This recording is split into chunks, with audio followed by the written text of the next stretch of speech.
नमस्ते मित्रों, कथा निधि चैनल पर आपका बहुत बहुत स्वागत है। हमारी आज की कहानी का नाम है टॉयलेट। तो चलिए कहानी शुरू करते हैं। चैनल पे नए हो तो चैनल को सब्सक्राइब जरूर कर लीजिएगा। ये तो रोज का ही हेडेक हो गया है। रोज सुबह सुबह सबको जाने की जल्दी पड़ी रहती है। क्या क्या मैं अकेली देखूं? विजय, तू अपने पिताजी को क्यों नहीं बोलता है कि वहां से आने के बाद में फ्लश किया करो? ऐसे ही आ जाते। अच्छा, उनका अलग से टॉयलेट है भी ना, सेपरेटली बनाया हुआ, उनके रूम से लगा हुआ। फिर उधर क्यों नहीं जाते वो? अपने वाला टॉयलेट यूज किया उन्होंने आज। मुझे बहुत घिन आती है, क्या बताऊं तुमको। विजय, तुम उन्हें बताओ। अरे रश्मि, 90 को टच कर रहे हो, इस एज में भूल जाता है आदमी। छोटी छोटी बातों की भी याद नहीं रहती है, हो जाती है कभी गलती। और वैसे वो अपने टॉयलेट में कभी भी नहीं जाते हैं।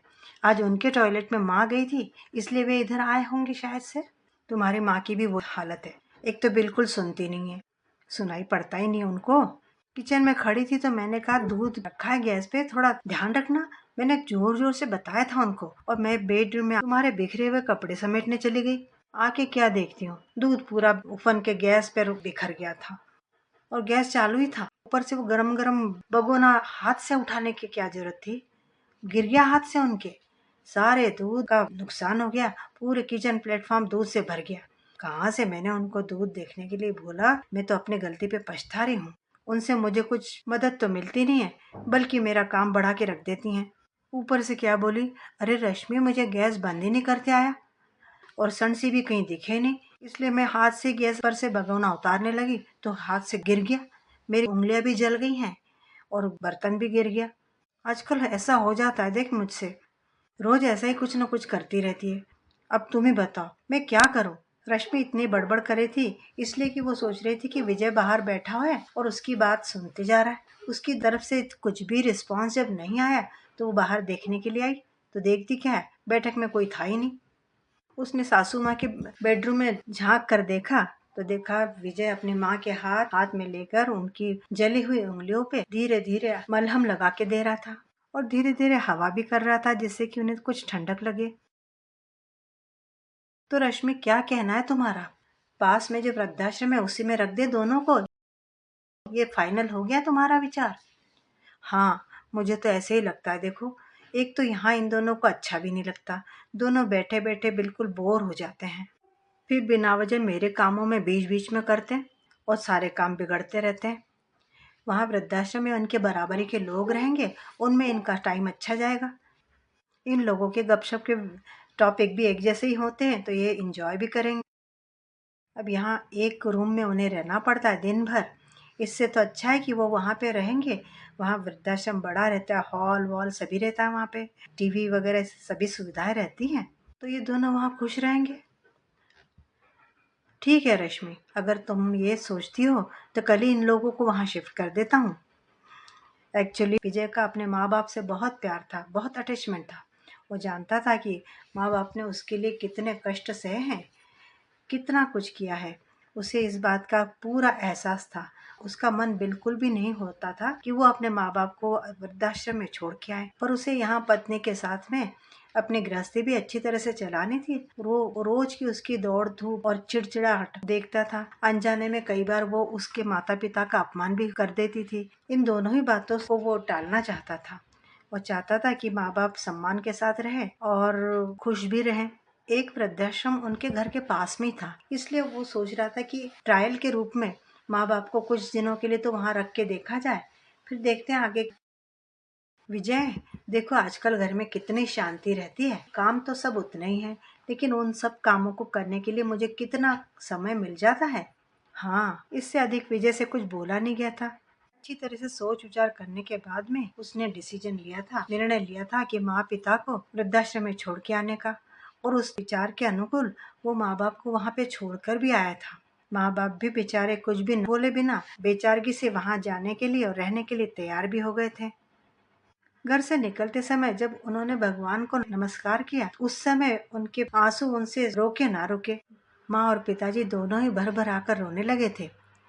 आज माँ पिताजी की खाली बेडरूम देखकर कहीं न कहीं उसके मन में गिल्ट लगता था। उसे बहुत बड़ा अपराध हो गया है, ऐसा लगता रहता था।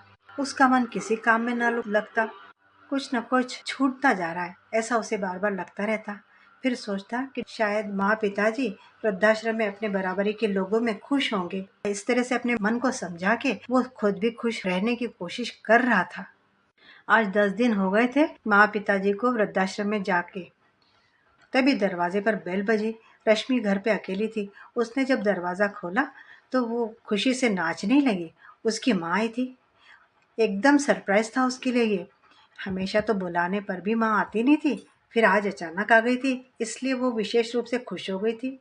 लेकिन उसे आश्चर्य भी लग रहा था कि जब बुलाती अपनी माँ को तो कहती थी तबीयत ठीक नहीं है, और फिर लड़की के घर पे आके क्या रहना। रश्मि की माँ अपने घर में अकेली रहती थी, इसलिए रश्मि हमेशा कहती थी कि माँ मेरे पास आके रहो, लेकिन माँ हमेशा टाल देती थी। आज उसे अचानक आई हुई देख के रश्मि की खुशी का ठिकाना न रहा। बोलो माँ, कैसे आ गया आज अचानक? तबीयत तो ठीक है तुम्हारी? अरे कैसे आई इसका क्या मतलब? तुम तो हमेशा मुझे बुलाती रहती थी। फिर तुम्हारी सासू माँ का भी फोन आया था। 15 दिन हो गए उस बात को। उस दिन उनके हाथ से दूध उफन गया था ना, उस दिन उन्होंने फोन किया था। मुझसे कह रही थी कि अब कितने दिनों तक आप अब अकेली रहोगी उधर, आ जाइए इधर ही हमारे यहाँ हमेशा के लिए। आपकी लड़की इकलौती है तो हमारे यहाँ ही रहो, आप क्यों अकेले रहती हो? वहाँ अकेले में घर खाने उठता होगा आपको, चारों तरफ से दीवारें जैसे सिर पे आती होंगी। यहाँ आपको प्यार से देखने के लिए, आपकी फिक्र करने वाले एक दो नहीं, हम चारों हैं। आप संकोच मत करना, आपकी बेटी का ही तो घर है। आप आओगी तो हम जैसे भी हमसे जमेगा रश्मि की मदद भी किया करेंगे। मुझसे तो ज्यादा काम होता नहीं, फिर भी तुम्हारे साथ बैठ के कुछ न कुछ तो काम कर ही दिया करूंगी। बहुत काम पड़ता है बेचारी रश्मि पर, फिर भी सब कुछ घर की व्यवस्था देख के हमारा भी खूब ख्याल रखती है रश्मि। रश्मि तेरी तो वो इतनी तारीफ कर रही थी और बड़े प्यार से तेरे बारे में बात कर रही थी। कहाँ गए दोनों? आज नहीं है क्या घर में, कहीं बाहर गए हैं क्या? रश्मि को समझ में न आया कि माँ को किस तरह से बताऊं कि क्या क्या इस बीच में हो गया है। पास में ही गए हैं, ऐसा उसने माँ को गोलमोल जवाब दे दिया।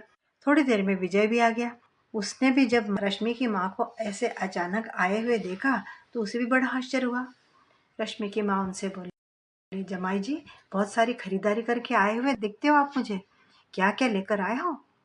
नहीं माँ जी, विजय ने बताया। माँ पिताजी को वहाँ की ठंडी सहन नहीं हो रही, उनसे नींद नहीं आती है, ऐसे उनके पास में सोने वाले दादाजी बता रहे थे, इसलिए उनके रूम में लगाने के लिए हीटर खरीदा है, कुछ गर्म कपड़े खरीदे हैं। मैं तो रोज जाता हूँ उनसे मिलने के लिए, लेकिन उन दोनों ने बेचारों ने मुझे एक बार भी इस बारे में कुछ बोला नहीं। ये तो उनके साथ में रहने वाले दादाजी ने मुझे बताया, इसलिए मालूम पड़ा। माँ अब सारा सच जान जाएगी, ये सोचकर रश्मि चुपचाप वहां से अपने रूम में निकल गई। वहां मतलब कहाँ गए तुम्हारे माँ पिताजी? मुझे यहाँ बुलाया और खुद कहाँ निकल गए? रश्मि की माँ ने हंसते हुए विजय से पूछा। माँ जी, हमने उनको वृद्धाश्रम में रखा है। इस बात को अभी 10 दिन ही हुए हैं। आपको नहीं बताया क्या रश्मि ने? अरे अच्छा, मुझे तो कुछ भी इस बारे में आइडिया नहीं थी। रश्मि की माँ के लिए ये बात शॉकिंग थी। उनको आश्चर्य का झटका लगा।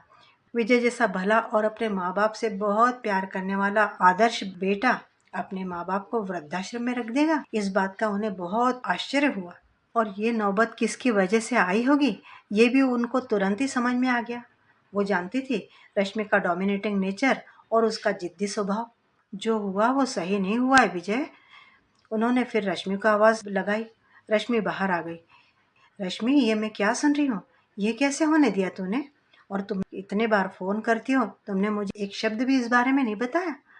वैसे मुझे इस बात की आइडिया है कि ये सब किसके वजह से हुआ होगा, लेकिन एक बात ध्यान में रखो रश्मि, जब हम लोग एक घर में रहते हैं तो आपस में एक दूसरे के साथ में प्यार, ममता, स्नेह होना बहुत जरूरी है। अगर आपस में एक दूसरे के लिए प्रेम हो तो एक दूसरे की जो मुश्किलें हैं वो हम समझ सकते हैं। अब तुम ही देखो, विजय की माँ को तुम्हारे लिए प्यार है, इसलिए वो बनते कोशिश तुम्हें मदद करने की कोशिश करती थी। अब एक उम्र हो जाने के बाद में सभी चीजें बहुत अच्छी तरह से नहीं होती हाथों से। तुझे याद होगा एक बार तूने मुझे बताया था कि विजय ऑफिस टूर पे गए हुए थे। उस समय तुम तेज बुखार में तड़प रही थी। उस समय वो ही तुम्हारे पास में बैठी रही थी ना।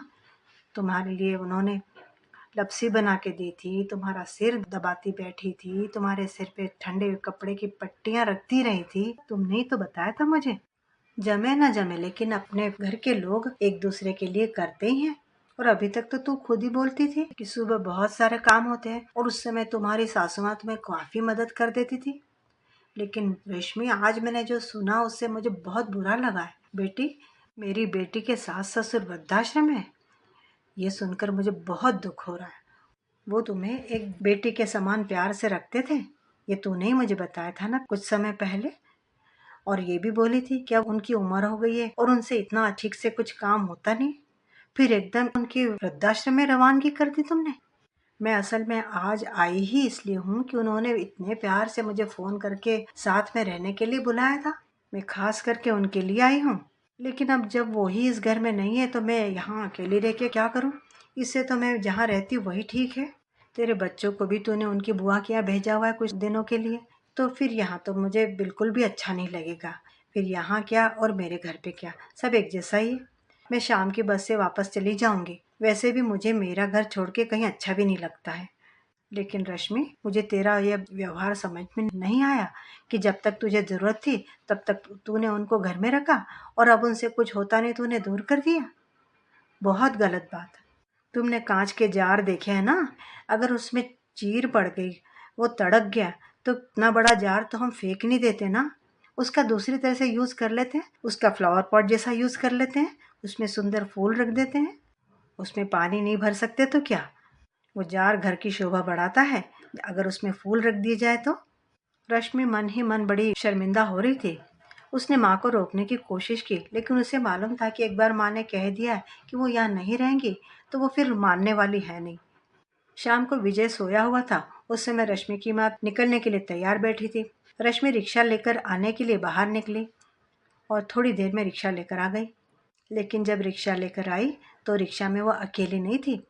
विजय के माँ पिताजी को वो लेकर आई थी वृद्धाश्रम से। उन्हें दरवाजे में रुकने के लिए बोलकर रश्मि चट अंदर गई और उनकी आरती उतारने के लिए आरती की थाल लेकर आ गई। उसने दोनों की आरती उतारी। उसके बाद में हाथ पकड़ के दोनों को घर के अंदर लेकर आई और उनके चरण स्पर्श करने लगी। अचानक ही सामने ये सब कुछ घटित होते देखकर विजय और रश्मि की माँ दोनों ही मन बहुत खुश हो गए और उसकी तरफ प्यार भरी नजरों से देखते रहे। आंसू भरे आंखों से जाकर रश्मि अपनी माँ से गले लग गई। माँ, अब तुम भी जाना मत, यहीं रहो हमेशा के लिए हम सबके साथ। और माँ, जैसे तुमने कहा था ना, देखो मैं ये नकली फूल भी लेकर आई हूँ। ये जार जिसमें जिसे तुम कह रही थी ना कि इसमें फूल रखकर ये अच्छा दिखेगा, मैं देखो इसके लिए फूल लेकर आई हूँ। और मैं इस जार को हमेशा के लिए संभाल के रखूंगी, फेंकूंगी नहीं। बेटी की बात सुनकर उसकी माँ हौले हौले मुस्कुरा रही थी और विजय के माँ पिताजी, उनकी खुशी उनके चेहरे पर झलक रही थी और विजय, उसकी आंखों में भी खुशी के आंसू थे और आज उसे रश्मि पर गर्व महसूस हो रहा था। मित्रों, अभी आप सुन रहे थे कहानी टॉयलेट। उम्मीद करती हूँ कि अच्छी लगी होगी। कमेंट बॉक्स में अपनी राय ज़रूर लिखिएगा और चैनल पर नए हैं तो चैनल को सब्सक्राइब करना भी ना भूलिए।